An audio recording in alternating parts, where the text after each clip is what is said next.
alien and man spotted on plane above Los Santos military base. Također ne smemo zanemariti da se javljaju određeni skeptici koji tvrde da je ovo sve lažirano. 2024. ljudi moji, konačno je došao i taj dan. 143 injured, including 133 SWAT officers and 10 civilians. Los Santos, June 1st, 2024. In an unprecedented and alarming incident, a man and what appeared to be an extraterrestrial were spotted aboard a plane flying over the Los Santos military base. The sighting has led to widespread chaos and injuries. The incident began around 10:30 a.m. when military personnel reported an unidentified aircraft breaching restricted airspace. Authorities quickly mobilized, leading to a confrontation that resulted in 143 people being injured. Among the injured are 133 SWAT officers and 10 civilians who were caught in the ensuing commotion. Dragi naši gledatelji, molit ću vas bez panike. No, jutros nam je oko 10:40 stigla vijest da je krenula invazija takozvanih izvanzemaljskih bića koja se već sat i pol ne da ukrotit. Oni se trenutačno šire po Americi, točnije po Los Santosu, i pucaju po nedužnim domoljubima američkim koji su samo htjeli provijest lepi sunčan dan na plaži i malo iskulirat. No, ono što ih je dočekalo je stvarno velika i iznenadna katastrofa. Ali također ne smemo zanemariti da se javljaju određeni skeptici koji tvrde da je ovo sve lažirano, da je sve neka snimka rađena u studijima i tako dalje i tako dalje. Evo, naš Duje Purger će nam reći nešto više o tome, pa hajmo ga poslušati. Pa čujte, ja mislim da se doista ovdje neko zafrkava s nama. Riječ je o tome da se Pentagon malo poigrao i sad žele napraviti neku zbrku, ne? Žele malo zastrašiti narod, ne bi li skrenuli pažnju s nekih bitnih činjenica koje se dešavaju u posljednje vrijeme. Pa čekajte malo, meni jedna stvar doista nije jasna. Kako vi sebi dajete za pravo da navodite ovakve stvari, što će mnogi reći besmislice, obzirom da imamo pouzdane podatke koji tvrde da u Los Santosu trenutačno postoji preko 100 žrtava. Kako vi sebi dajete za pravo da to pominjete? Pa jednostavno ću reći hologram. Dakle, hologram. Ne znam kaj ste očekivali. Evo, treći put ću ponoviti.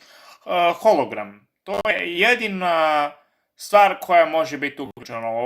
Sem da nemaju neku, ko zna kakvu naprednu, high tech.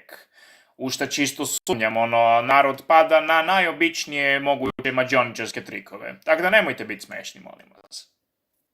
Dajte, kako možete biti toliko sigurni? Daj, nemojte nam vređati inteligenciju, daj. Sami ste se uvrijedili, obzirom da niste toliko bistri, nemojte mi sad koliko možete toliko biti sigurni u ove tvrdnje? Dajte, molim vas, to bi nemoj biti besmislica. Čovječe. Nisam sam dolazio od ovih zaključaka, niti se trudim biti neki takozvani teoretičar zavjere. Dakle, ne trudim se. Kakav teoretičar zavjere? Vi ste bolesnik. Ja vas smatram samo bolesnikom. Ne pada mi na pamet. Ajde ga gasi, molim te ga gasi. Isfrustrirat ću se, jeboš mi se. Hoće se kak dogovori. Dođem na program, pokušavam biti fin, vi to ne znate prihvatiti, zato što ste običan primitivac. Nemate vi šta pričat sa mnom. Witnesses described the scene as chaotic and surreal. I couldn't believe my eyes, said one civilian, who asked to remain anonymous. There was a man and something that looked like an alien on the plane. It was like something out of a movie. After the initial sighting, the duo was last seen on a small island near Vespucci Beach, resisting arrest. Police and military units have cordoned off the area, and a tense standoff is currently underway. The public is advised to stay away from the area for their safety. Local hospitals are on high alert, treating the injured officers and civilians. The Los Santos Police Department has called for calm and is urging residents to report any unusual activities. The government has yet to release an official statement regarding the nature of the extraterrestrial being and the man. This incident raises numerous questions about security, extraterrestrial presence, and public safety. More updates will follow as the situation develops. Gledate vijesti ekskluzivno iz BiH, dakle, strašne vijesti se trenutno događaju. Molimo vas da se odmah prebacimo na Mustafu koji je trenutno u Los Santosu. Invazija vanzemaljaca je u toku. Mustafa? Evo sad se baš dešava, 2024. ljudi moji, konačno je došao i taj dan. Imamo situaciju gdje možemo vidjeti kako se ekskluzivno pojavljuju ovi NLO-ovci koji će sad izvršiti invaziju na, možda ne samo na Ameriku, već će izvršiti invaziju na čitav planet. Pa što da ne, jebam ga ti, šta smo mi drugo zaslužili ovako kao narod? Recite nam da li bi građani Bosne i Hercegovine trebali strahovat i hoće li ovo u nekom slučaju doći do nas? Što se mene tiče, neka dođu. Znači evo jutro idem posle stičarnicu uzet neku tufahiju. Kad ono neki mali me krene pljuvat jebot, pa kaže gdje si matori materna drtno, pizat materna krene me sovat. Ja mu okrene jednu šamačinu, a ti ne smiješ djecu kao tako udirat, razumiješ, nemaš ti pravo na to. I meni sad neko da kaže da ovi ne treba da dođu, pa treba nam invaziju udrit, pa jel tako? A zar ne mislite malo da je to surovo što pričate? Mislim, nije svako takav, ima neko i nekih vrlina. Pa jeste, ima i tih što imaju vrline. Ali oni će lepo ugostit ove, neka mi pokažemo da mi prijateljski narod. Ovi Amerikanci možda nisu lepo ni dočkali, možda se odmah utrali krenut bežat.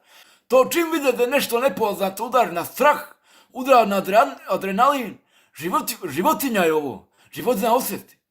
Znači treba im pružiti malo tolerancije, treba ih poslužiti nekim čevapima. Mi smo velikodušan narod, mi ćemo ih poslužiti, pa ako puklo, puklo.